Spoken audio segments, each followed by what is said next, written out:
Hey guys, on today's show, I am talking with strength and conditioning coach Brett Bartholomew. Coach Brett is a keynote speaker and author. He's written a book called Conscious Coaching, and he has a podcast called The Art of Coaching. Coach Brett is full of fire. I think you'll actually have to buckle up for this one. Pull up a chair and buckle up. It's the Original Strength BodCast.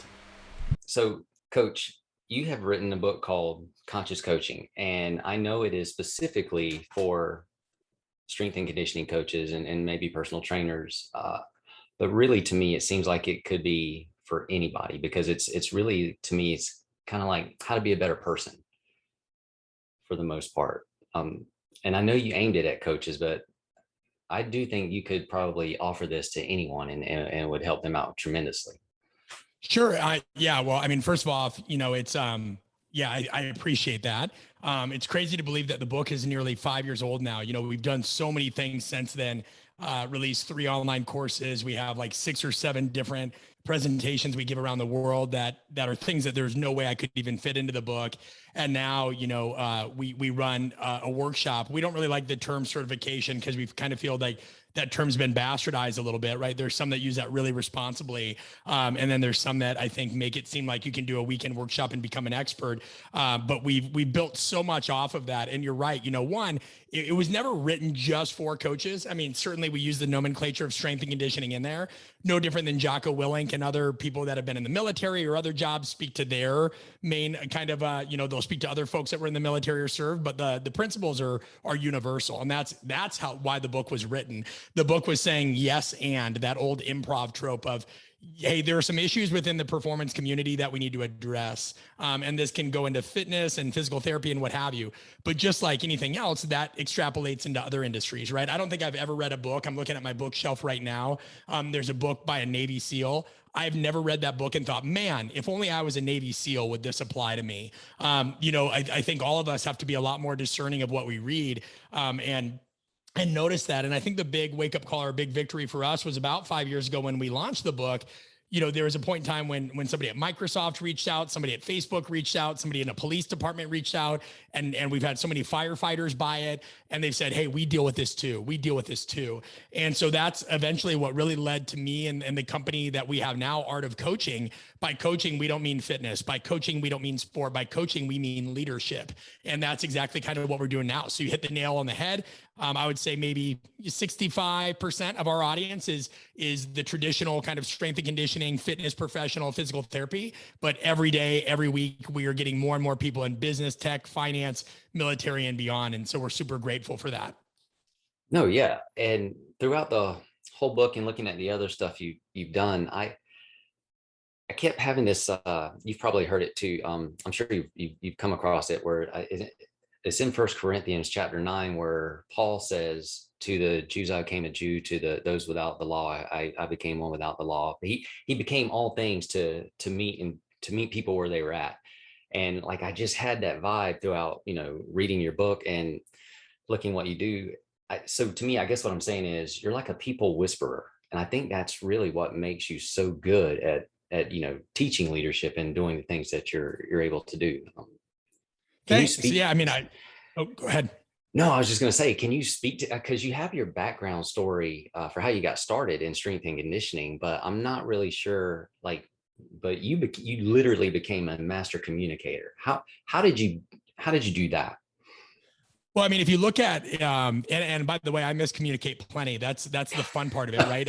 We haven't been fortunate enough to have you at one of our apprenticeship communication workshops. Hopefully I can earn your trust enough to get you to one sometime. But, that's one of the things we talk about at the workshop is communication. We call what we do the apprenticeship communication workshop because it's a lifelong journey, right? You don't become a licensed communicator. You don't become nobody ever really masters that craft because all we know is, you could be an excellent communicator in the context of your business or your coaching practice. And you could, we're still liable to getting in fights with our loved ones, right? Like, who amongst us is a perfect partner, whether that's a husband, a domestic partner, a spouse of any kind, right? We all have moments where we lose our cool. I'm certainly no exception. That said, I'm aware of those things and I work on those things. My wife works in my business and our business, and we're constantly having disagreements about things, but man, how lucky are we? Because We both could have stayed in really comfortable jobs. We both could have not been tested, and we could both have the illusion of a really good marriage, and who's to say that wouldn't be a good marriage? That's fine. People can be in comfort, but now we're in positions where we're constantly testing each other, and we have to find that boundary between you're my colleague, but you're my husband and you're my wife. There's moments where she'll lose it on me, I'll lose it on her. And then we have to sit back and say, man, what did we do wrong? How can we go through this? How can we get better? And that's brought us closer. And I think, that's what people have to look through. And it answers your question a little bit more directly, Tim, of you become a better communicator by going through the mess of life, one, and then two, being willing to be more self-aware. And also this is not a sexy thing to say, but spending money to improve. I put money where my mouth is, and by researching and spending money on books and educational materials, I'm getting my doctorate in power dynamics. These are things that cost tens of thousands of dollars over the course of my lifetime. And as a strength coach, I never made more than $60,000, period. And that's after doing 2 unpaid internships. That's after doing a grad assistantship. I don't come from money. Both of my parents were poor. Now we grew up in, a slightly above average middle income household, but my dad's job was entirely on commission. But now, it costs us several $1,000s to run every event. And so when you put skin in the game, you live life, you research, and then you apply, you're bound to make some improvements. And I think that that's the thing that we're trying to really push the coaching community to do more of now. What we've learned since our workshops are open to everybody is, coaching, the fitness community and strength and conditioning community, they have kind of this poor relationship with money. We're very used to being sold certifications and workshops that are like $60 to $200, and we have 20 speakers come in and blah, blah, blah. And those are great. They serve their purpose, but it's not really deeper learning, right? You're not fully immersed on one topic. And, within coaching, you can't coach without communicating. Literally, you can get a great workout without dumbbells and barbells, but you cannot coach without communicating. You can't, even if you're saying nothing, you're going to be utilizing nonverbals. So the core of coaching is communication. We wanted to do the research and extrapolate. What do we know? What do we not know? What does the research say? What can be applied? And then how can we pull coaches in that are maybe just used to reading books on this stuff or watching lectures on this stuff, actually come and practice? So to answer your question even more succinctly still, I hope I've become a better communicator, because probably, 90 days out of the year, I am teaching workshop after workshop on these things and practicing them in real time and using our evaluation, because I am my own guinea pig, and also just constantly thinking, where can I get better? Because there's many times where I'm absolutely awful at it. So that's cool. So, I cannot imagine the boldness it takes to, like, especially even working with your wife, like to know when you have a disagreement, to be aware and to step back and ask yourself questions to try to step forward in a better light, I guess. Yeah, you have to, right? Because at the end of the day, let's say Liz and I, my wife, we get in an argument. There are a lot of people out there that aren't as supportive as you. There are people out there that would love to see, oh, Mr. Art of Coaching, him and his wife ended up getting a divorce, but I thought you were an expert communicator.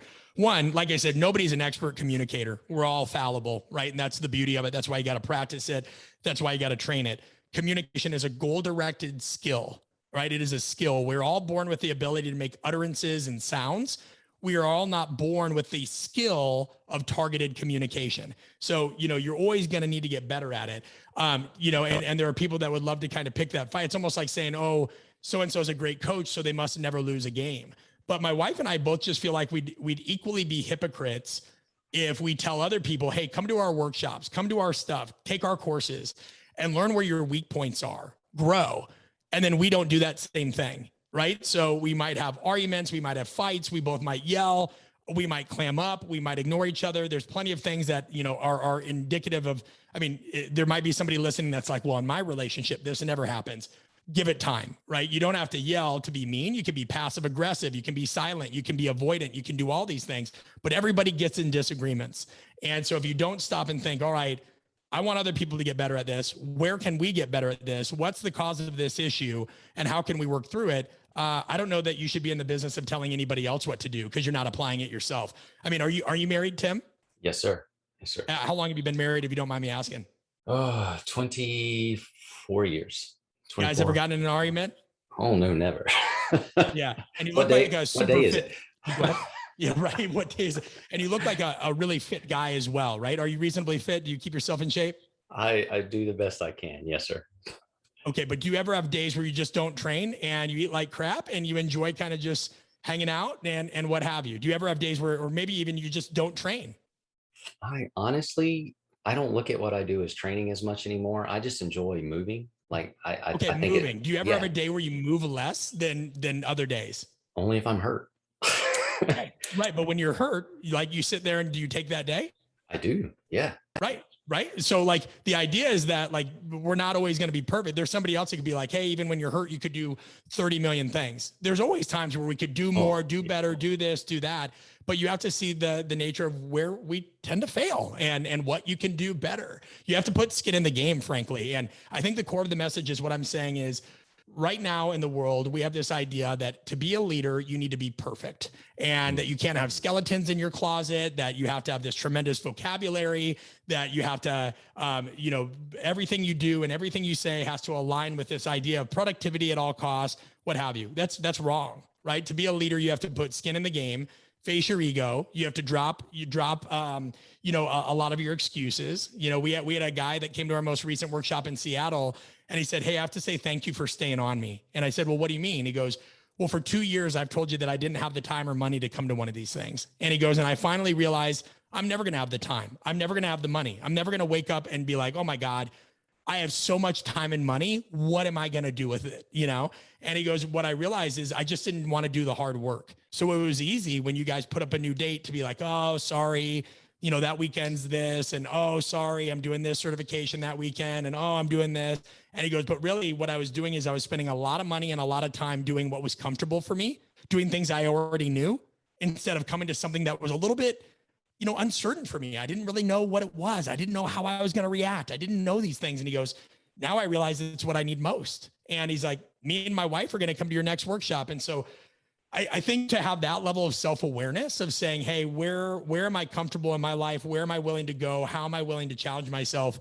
That's my opinion of what we need in leadership, instead of this idea of like the perfect scenario where you're really just giving yourself very convenient excuses not to grow. That is awesome. So let me ask you this though. So a leader is fallible, and that's real. How do you balance that in today's world of no second chances? Well, I should say today's social media world, or the media world of no second chances. Yeah. I mean, are you asking how, when you say, how do you balance that? What's the specific question you're kind of asking, just so I can be super clear? I guess because really good leaders do make mistakes, but that seems to not. Everybody makes mistakes. Exactly. Sure. But it doesn't seem like that should be allowed anymore. If you look at, people get outraged about anything. And so I don't know. So sometimes it just seems like, a guy made an honest mistake, or he made a mistake 10 years ago and it's found out about today. And then everybody just wants to turn on him and hate him. But, that's, everybody makes mistakes. It's just that not everybody finds out about everybody else's mistakes. Yeah. Well, what you're asking is a loaded question, because within it is kind of, why is the world so polarized? Right. And that's one whole thing. And that's a lot of what our courses dive into, because figuring this stuff out is kind of therapy for me.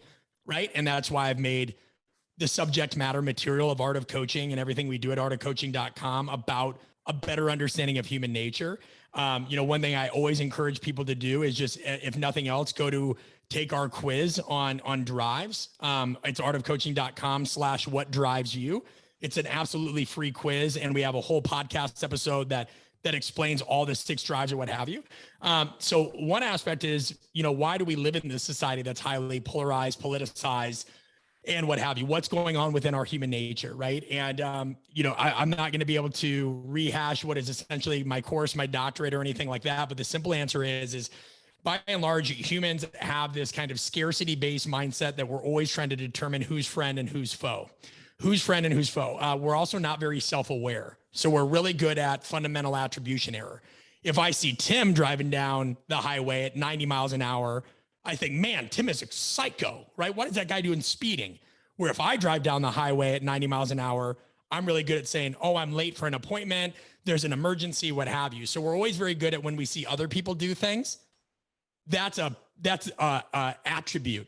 right? We're like, that's something about their personality. They're crazy. They're not reliable. They're whatever. But when we do it, we're very quick to, it's situational, and I think that you see this with judgy people as well. People are very quick to judge, and they don't really look at themselves, and they don't see when they do this. Or, if it's somebody that we love, we tend to, give them a pass. We had somebody come to our workshop and they're like, hey, I love my family, but my family made me basically feel like I'm never in the wrong, and this led to a really unhealthy relationship with somebody and their spouse. They had said, whenever my family, I'm glad that they love me, right? I'm their daughter, I'm this, what have you. But they were always very much about anything that was going on in the relationship. It must have been my spouse. My spouse was putting too much pressure on me. It was my spouse's job. I do this, I work hard, I do this. And it kind of led to this me against, the world attitude with my spouse. And eventually I had to stand up to my family and be like, hey, this is the person I love. They work their ass off. I know you have blinders on because I'm your daughter, but this is what's going on. And then we had 2-3 other people that they stepped up and they said this. And if this doesn't go on in your family, something like this goes on in the organization, right? This is nepotism. You're looking at these things. So people are typically blind to their own bias is what I'm saying, Tim. That's 1. 2, people are horrible at dealing with change, at dealing with change. And they are. Think about this, right? Like when we're presented with new information, we're very good at going into self-protective mechanisms. We're very good at it. Do you invest in yourself pretty good in terms of continuing education? Like, continuing education each year, do you have kind of a budget for this, Tim? Yes, sir. What's your budget? Like a range, if you don't mind me asking. Oh, I like it. $1,000, not a lot, but it's, $1,000. Right. Okay. And so what kind of thing? So for example, anything beyond $1,000, do you just have a hard line? I'm not paying for? Oh no. And then I asked my wife and we have a conversation. Right. And so but there are some people that like, they have this closed mindset of like, nope, if it's beyond what is my comfort zone, if it's this and that, I'm not going to do it. It's people don't like change because it threatens them. People don't like change because they get really comfortable and they're, I think of my brother. I love my brother, right? Great. He's my brother, but we don't see eye to eye on a lot of things. He stayed at home his entire life and good for him. I'm very proud of where I come from. I'm very proud that I grew up in Omaha, Nebraska. We have a Midwest mindset. I could not have asked for a better place to grow up. But in my opinion, finding myself as a person entailed going away, right? I went away for college. I went away for internships. I went away and did this. I wanted to kind of see who I was, what I was about, put myself in unfamiliar territory. Now, mind you, I also had to do that for my career, right? Training professional athletes and what have you. Not a lot of those come to Omaha, Nebraska in the off season, and also now with what we do with all of our workshops and what have you, we travel internationally. Well, I love my family. It's hard to be away from them. But if I lived in a city like Omaha that doesn't have a large international airport, now, even if I get back from the UK, I've got another connecting flight, which might mean another layover, which might need another this, right? It adds another obstacle to it. So for both reasons of self-discovery, jobs, whatever, I believe in you go out and you challenge yourself in different areas in life. You get out of your comfort zone. My brother's gotten out of his comfort zone in other things that he's done. He's pioneered a lot of stuff in the restaurant side of things. He's brilliant at that. But my brother wants to stay in Omaha. And he may change his mind, right? Maybe he's on here and, brothers will disagree with you. That's not true. Okay, well, at least until this age, you stayed in Omaha. And I remember at one point in time, he said, hey, you left. You left because of you don't know who you are and you should have stayed home. You would have been closer to mom and dad. That's what it's about for family. And I said, hey, man, on the other hand, maybe you're a little bit too attached to mom and dad. Maybe you should get your ass out of Omaha and figure out what you're really about and put yourself in unfamiliar circumstances. So we have people that are really biased. We have people that are scared of change. And then we have people that have been sold, Tim. This is the last one I'll tell you. And it's what my next book focuses on, this false dichotomy of black and white. You either believe in this or you believe in that. Right? If you're a good Christian, right? I've heard you mention faith in God in this. A good Christian never swears. A good person never does that. A bad person would never loot in hurricane, or a good person would never loot in Hurricane Katrina. Everybody's really good at saying what a good person is, a good leader is. And you know what? Half these people have never been in that situation. They've never been in that situation. Do you like history? Do you find history interesting? It's fascinating. Yes. Right. History is fascinating. And of course, there were atrocities during World War II. Right? You think of Nazi Germany. Was every German in the world a psychopath? Was every German in the world just some evil person? I actually have spent a lot of time thinking about that, and the answer is no, Of they course weren't. not. No, of course not. And then people say, well, we would have never done this. How do you know? You have no idea what you would do until you're look at the country now. What if 3 years ago I said, Tim, role-playing scenario, worldwide pandemic hits, right? People have to do this, they have to do that. Hundreds of thousands of people are dying. You can't do this, you can't do that. How would you act? And imagine a world where people are fighting over masks and vaccine. Somebody would be like, oh, that's so silly. I just do whatever was needed. And then people, it's like, okay, now you put people in situations. The minute the pandemic hit, you know what people did? Hoarded toilet paper. They hoarded toilet paper. Why? We have a whole podcast on this because of what's called the zero risk bias. When the world around us changes, we are such base animals that we find whatever we can control, and that's what we can control. So that's exactly what our workshops make people have to let go of, all those things. We do tons of role playing, tons of improv. We put your back against the wall and we make you pretend. You know what? Just like world-class athletes pretend when they go through practices and scrimmages, just like the military has to pretend when they do war games or scenarios, just like doctors have to pretend when they're in surgery and the power goes out and they've got to be prepared of what to do if this happens. But where do coaches practice, Tim? Where do they just go work out more, move more, read some books? How many coaching certifications do you know are 100% about communication and social interaction? How many? Yeah, you know a lot of them? No. We're the first.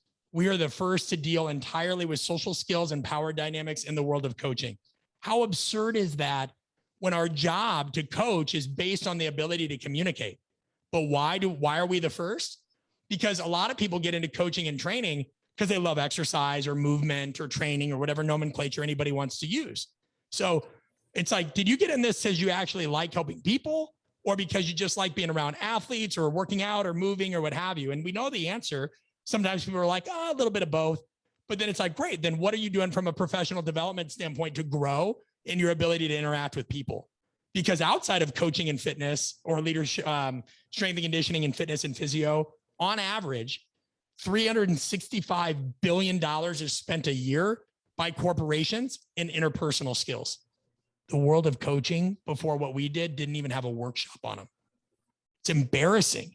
And so when you have a world that hasn't practiced that stuff, is biased, is polarized, doesn't know itself, doesn't like change, that's how you realize, okay, we're in this world of second chances. Why are we there?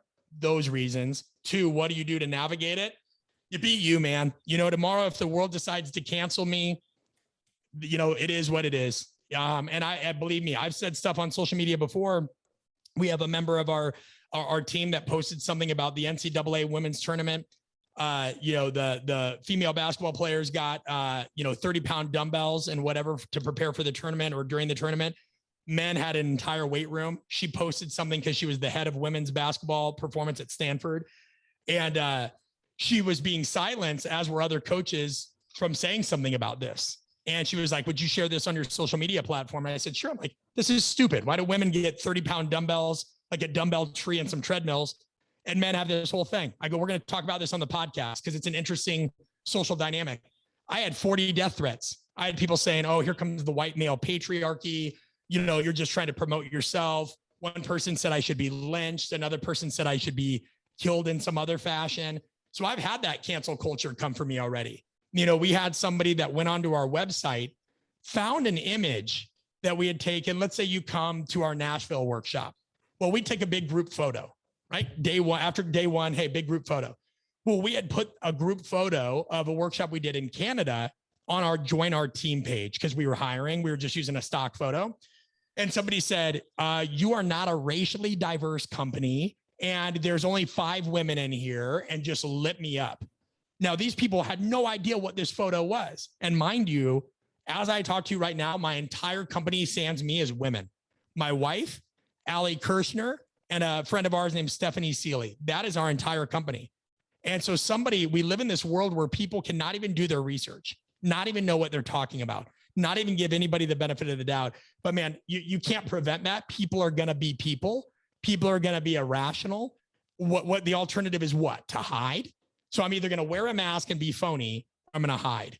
No, because I'm going to bet on the long term that this stuff is going to backlash, Tim. I think eventually cancel culture and all that's going to fold on itself, because this idea of moral superiority, not sustainable. It's all a joke. It's all kind of part of this victim mentality mindset, power grab, burn everybody down. And there's no way, no progress will ever get made societally on this, you know? So I'm not running from it, I think, is my answer to you. That is awesome. And that jives with, I don't know, in your book, I got the vibe that you're no nonsense, you stick to the basics, you're great at the fundamentals, and you plow straight ahead. Like you have your mission and your vision, and you just keep aiming towards that mark. And that's pretty much what you just said there too. That was awesome. Did any of that resonate with you? I'd be interested. Absolutely. What part of that resonated most with you, and where do you see yourself even falling into some of those traps? Meaning, where do you see biases, or where you were short-sighted in your life, or areas that you've grown? I'd love to know more about that. I'm sure your audience would too. Yeah, it greatly resonated with me. Like, you know, you asked the thing about Germany, and because like you said, everybody right now, it is the black and white thing. It is either this or that, either or, but a lot of it is, almost everything is both and. Like there's always something in the middle. And I think life happens in the middle and not in the extremes.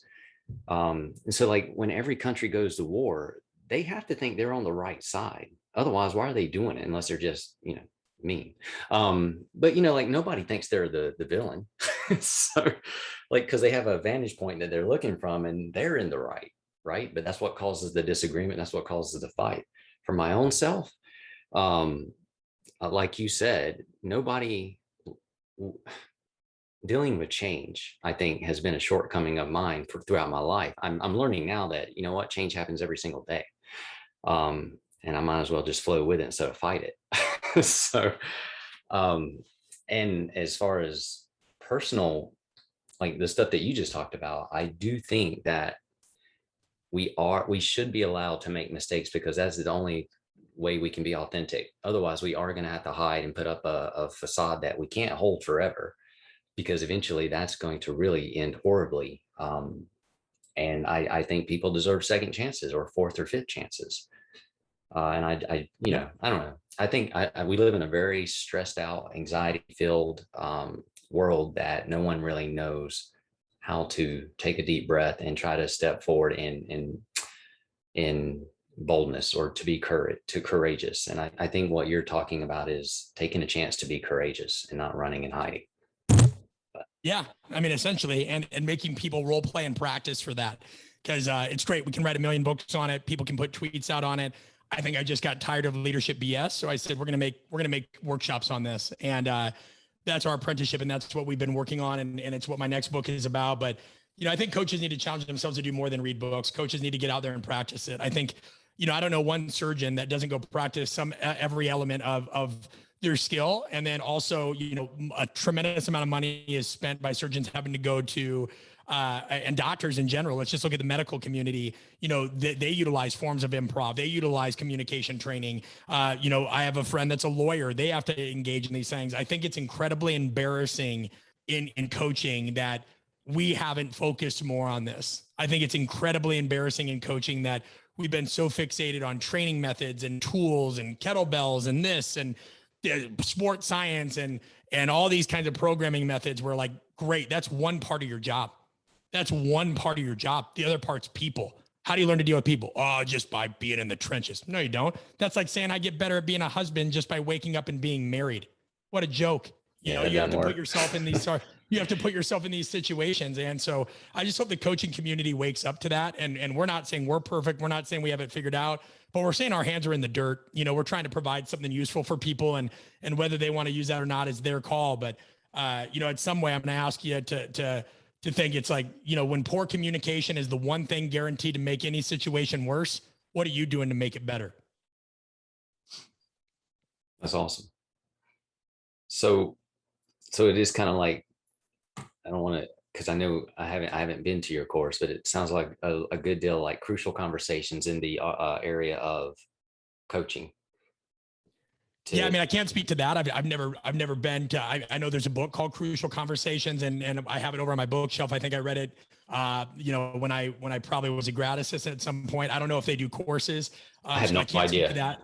Yeah, I can't speak to that. What this is based off of is over 10 years of work we've done on power dynamics, social interaction, everything that is a combination of life experiences, research, and real-time role playing, with an evaluation that we've created that's backed in research as well. It says, hey, not only can we role play these things out, but we can do video breakdowns. We can do this, we can do that. It's helping people think on their feet in a more practical manner and also get perspective. Because when you can videotape yourself in a role playing scenario, have a rubric to score, kind of here's how I thought I did in this, that, whatever. Then other people in the course do the same thing because they give you their peer feedback. Then we can rewatch it. Then we can practice it again. That's what we do. I can't speak to what anybody else does, but yeah, I mean, if what you're saying is, are you practicing kind of what we're doing is we're helping people train, rehearse, and refine for some of the most meaningful moments in their life, whatever that is for them. And we think that that's valuable, and that's, maybe it's dumb. Yeah, maybe it's dumb where, there were a lot of people that thought that I should just stay, make workshops about how I train my athletes and speed and agility and strength and conditioning. And I love that stuff. It's great. It's a part of who I am still. But, at the end of the day, we just connect with a bigger mission. We connect with a bigger mission that, communication impacts us all. Nobody's learning it. It's kind of like taking physical education and sex education out of schools. That's going to have long-term ramifications. Well, nobody learns how to communicate. Nobody learns how to communicate. They just read the same books everybody else read.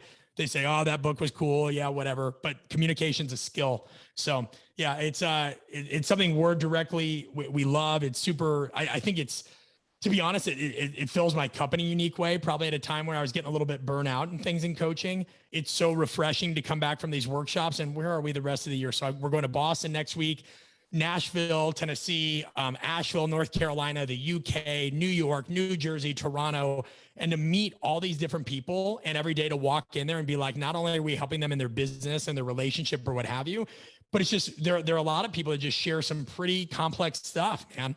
And, that to feel like you're doing work that matters, it's exhausting, but it's also really, really refreshing, where I think that as much as I love still training athletes, if I was just going around the country teaching agility constantly or weight training and strength training, even though it's something I love, if that's all I was doing, I think I'd just be a little burnout. I've done that stuff for a long time.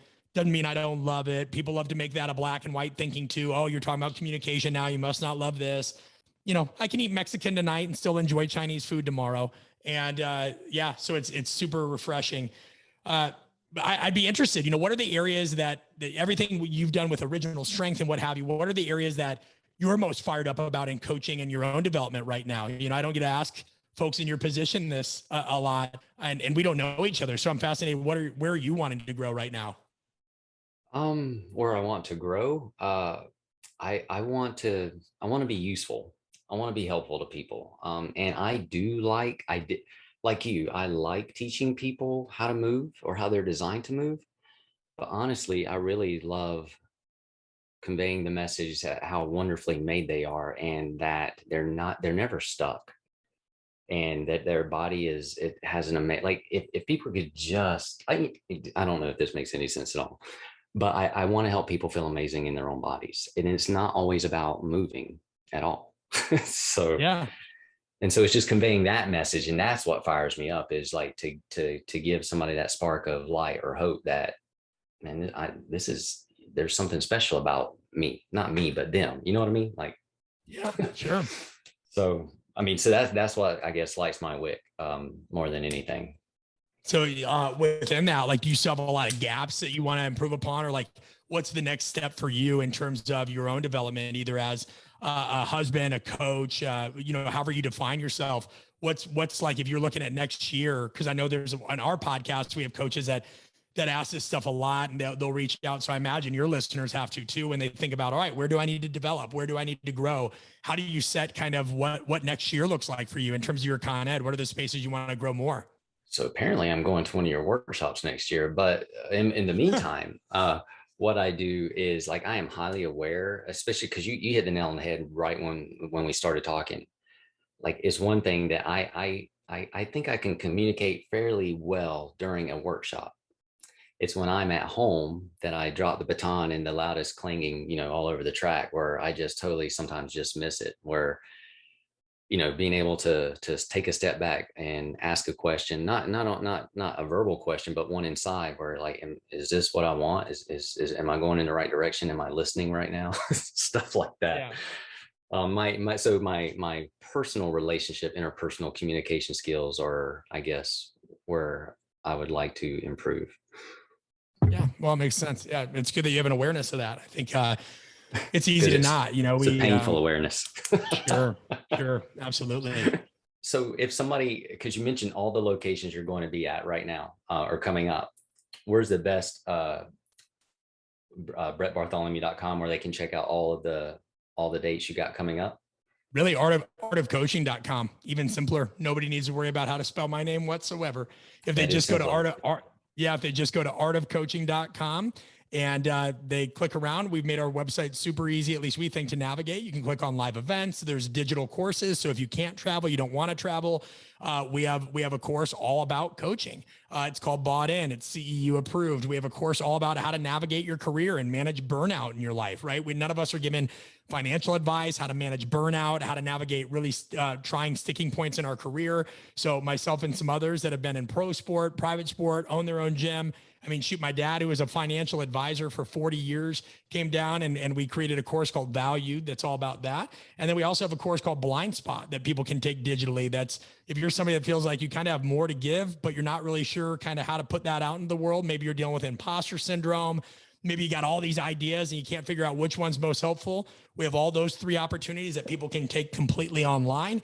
We have live events. And so if people want to go to immediately the live event website, just artofcoaching.com/apprenticeship. But aside from that, we have a podcast, the Art of Coaching podcast, on every major podcast platform. So we've really tried, Tim, and we failed in some areas, but we've tried to make it almost excuse proof, right? We've tried to make it excuse proof because coaches will get in their comfort zone just like anybody else. But whether you want free content, whether you want a book, whether you want a podcast, whether you want online courses, or whether you want a live event, we have all those things. So I just encourage people to challenge themselves and get ahead of the curve. Because if you really believe that investing in yourself is always the best return on investment, well, then think about this. What do you consider investing in the way you communicate? Because that's going to help every relationship in your life. It's just hard. It's hard and it can be scary for some, but there's a lot of coaches that have gone through it. We've had well over 1,500 go through our program. So you're definitely not alone. And all those things are there and ripe for the taking. What about your new book you've got coming out? When can we expect that to be released? Oh yeah. So that we will announce first on our newsletter and our podcast. It's in the process of, we're talking to several different publishers right now. Oh no, if there was a date, I'd tell you. What goes on when you do these things is you talk to different publishers. No matter, even if the book was done today, one publisher might want you to wait 6 months. Some might say, hey, 2 years. It's all a matter of a bigger process. And so once that's released and once we have that information, definitely that'll be shouted to the masses. People can stay tuned to my Instagram, which is coach_Brett B, or any of the newsletter or anything like that. And once I know, believe me, the world will know as well. Coach, thank you so much. This has been amazing. You're truly passionate and you are a great communicator. And I do think that is what makes you the people whisperer to me. Anyway. Thanks, Tim. Well, I appreciate the opportunity, and anybody that's read the book, I just want to say thank you on behalf of my wife and I. We put a lot of our savings into Conscious Coaching, which was the book that started it all. And we don't take any of that support for granted. Every year we donate a portion of proceeds from that book to either the Alzheimer's Association or Leukemia Lymphoma Foundation. So you can find it in Kindle, audiobook format, paperback, all on Amazon. It's all available across the world. And just know that we really appreciate that. It was self-published and your contribution goes towards a good cause. So if anybody's interested in that, they can find it on Amazon, and we're super grateful and couldn't be more grateful for you for the opportunity to come on and talk shop, Tim. Thank you so much for listening. This is the Original Strength Podcast with Coach Brett Bartholomew. Thanks for listening, everyone. Have a great weekend.